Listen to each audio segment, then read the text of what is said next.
di bawah langit Meksiko yang digantungkan salib dan senapan, di tanah yang disebut Nueva España, koloni kekuasaan Spanyol di benua baru, lahirlah seorang anak perempuan yang tak pernah diundang oleh sejarah. Tahun 1648, saat banyak kerajaan di dunia sedang sibuk memperluas imperium, menaklukkan memaksakan agama, dan memberangus budaya, di sudut kecil desa San Miguel Nepantla, Juana Inés de Asbaje y Ramírez de Santillana lahir ke dunia sebagai perempuan dan anak luar nikah. Dua hal yang dianggap kutukan saat itu. Ayahnya, Pedro Manuel de Asbaje, seorang bangsawan berdarah Spanyol Bask, meninggalkan keluarganya bahkan sebelum Juana bisa mengeja kata ayah. Ibunya Isabel Ramírez, seorang Kreol berdarah campuran, membesarkannya dalam keheningan, tanpa gelar, tanpa hak istimewa, tanpa tempat yang benar-benar aman untuk hidup. Dunia hanya memberi Juana tubuh, tapi tidak ruang.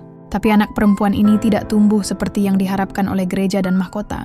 Ia tumbuh dengan luka, tapi juga dengan cahaya yang tidak bisa dipadamkan. Di usia 3 tahun, Juana sudah bisa membaca dan menulis. Ia melahap buku-buku Latin dari perpustakaan kakeknya secara diam-diam, mencatat isi khotbah gereja, dan mengajukan pertanyaan-pertanyaan yang terlalu jujur untuk dijawab. Di usia 8 tahun, ia menulis drama religius. Di usia 13, ia sudah menguasai logika, filsafat, bahasa Latin, Yunani, dan bahkan Nahuatl, bahasa suku Aztec, yang menjadi warisan leluhur tanahnya. Ia belajar bukan karena diminta, tapi karena ia haus, karena dunia terlalu kecil untuk pikirannya. Juana bahkan pernah memohon kepada ibunya agar diizinkan menyamar sebagai laki-laki demi bisa belajar di universitas.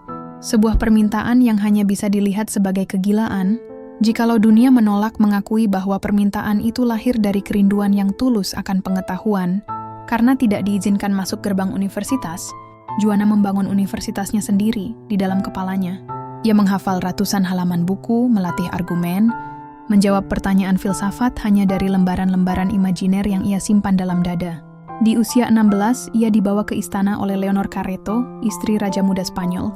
Di sana ia menjadi pelayan kehormatan, sekaligus pemikir yang tak diakui secara resmi.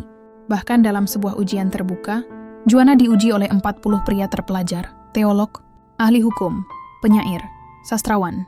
Ia menjawab semuanya dengan tenang dan teratur, menunjukkan logika yang tajam dan kecerdasan yang menyentuh batas jenius. Mereka terdiam, bukan karena terpesona oleh kecantikannya, tapi karena kemolekan pikirannya tak bisa disangkal. Dan itu menakutkan. Di dunia yang ditata oleh dogma dan dominasi laki-laki, seorang perempuan yang berpikir dianggap dosa.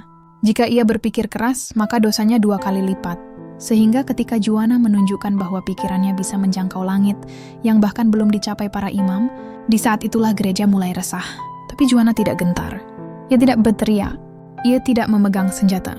Ia menulis, "If women are not to think, why then give us reason?" Satu kalimat, satu gugatan yang tidak hanya mengganggu kenyamanan gereja, tapi juga menggoyang konstruksi patriarki yang selama ini berdiri di atas tubuh perempuan. Ia menulis dengan luka, tapi juga dengan ketegasan. Dengan cinta, tapi juga keberanian. Pena menjadi senjatanya, kata menjadi tamengnya. Tapi bahkan di istana, tempat segala keistimewaan dijanjikan, Juana tahu, pikirannya terlalu berbahaya untuk dibiarkan tumbuh bebas. Maka ia memilih jalur yang secara lahiriah, tampak sebagai bentuk ketundukan. Ia masuk biara. Tapi bukan karena ia ingin menjauh dari dunia. Justru karena hanya di dalam tembok biara, ia bisa berpikir dengan lebih bebas. Dunia luar hanya memberi perempuan 2 pilihan, menjadi istri atau menjadi biarawati. Dan hanya salah satunya yang memungkinkan ruang untuk membaca, menulis, dan bermeditasi tentang Tuhan, tanpa harus melayani ego seorang suami. Di biara Santo Paula di kota Meksiko, Juana mengenakan nama baru, Sor Juana Inés de la Cruz. Tapi pikirannya tetap sama. Ia tidak membiarkan jubah putih menghapus kemerdekaan pikirannya. Di balik keheningan dan disiplin rohani, ia membangun kerajaan pemikiran. Ia membaca Aristoteles dan Plato.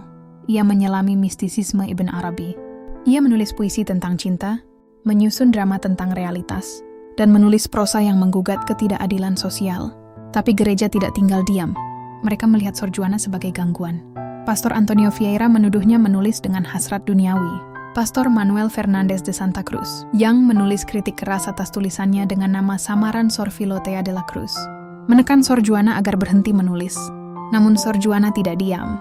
Ia menulis surat balasan yang legendaris, Respuesta a Sor Filotea de la Cruz, sebuah manifesto panjang yang membela hak perempuan untuk berpikir, menulis dan mencari kebenaran.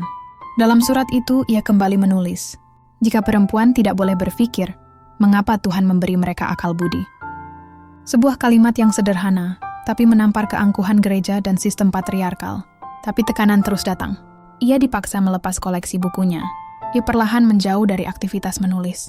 Tapi bukan karena ia menyerah, melainkan karena ia tahu bahwa beberapa perang tidak bisa dimenangkan dengan frontal.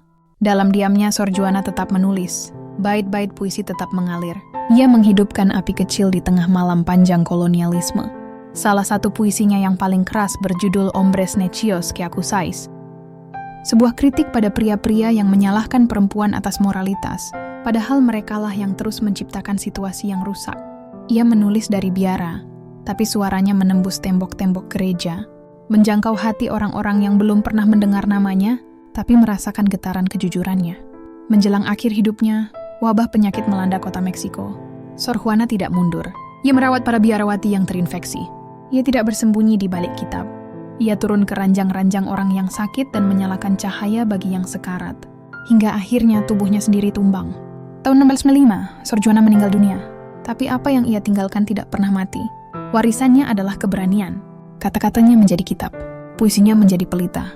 Suratnya menjadi manifesto.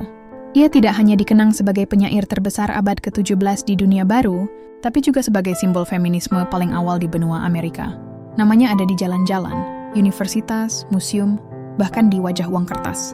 Tapi lebih dari itu, ia hidup dalam hati mereka yang ingin bertanya, yang ingin berpikir, dan yang berani berbeda.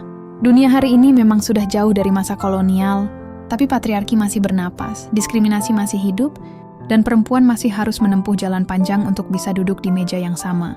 Dalam kondisi seperti ini, suara Sor Juana kembali menjadi nyala. Ia mengingatkan kita, berpikir adalah hak, bertanya adalah anugerah, dan menulis adalah bentuk cinta paling murni pada kebenaran. Ia pernah menulis, di masa ketika gereja menekannya habis-habisan, "Yo la peor de todas, I the worst of all." Kalimat yang bisa dibaca sebagai penyesalan, tapi juga bisa dibaca sebagai ironi. Karena jika menjadi perempuan yang berpikir adalah dosa, maka Juana akan selalu dianggap yang terburuk. Padahal justru di tangannya lah dunia melihat wajah Tuhan yang lebih jujur. Tuhan yang memberi perempuan akal budi bukan untuk ditutup, tapi untuk dipakai. Tuhan yang tidak takut pada pertanyaan. Tuhan yang hadir juga dalam pena. Dunia mungkin tak pernah cukup baik bagi Sor Juana, tapi Sor Juana telah membuat dunia ini sedikit lebih baik bagi kita. Satu wajah, satu kisah, Sor Juana Inés de la Cruz, yang masuk biara agar bisa berpikir. Yang memilih sunyi karena dunia terlalu ramai menindas. Yang tak ingin panggung, tapi ruang untuk jujur. Dan disitulah ia menyala, bukan untuk dikenang, tapi untuk mengingatkan bahwa berpikir adalah bentuk tertinggi dari cinta. Mau dengar kisah tokoh kesayanganmu versi channel kami? Komen di bawah, satu wajah yang perlu kami angkat untuk video berikutnya.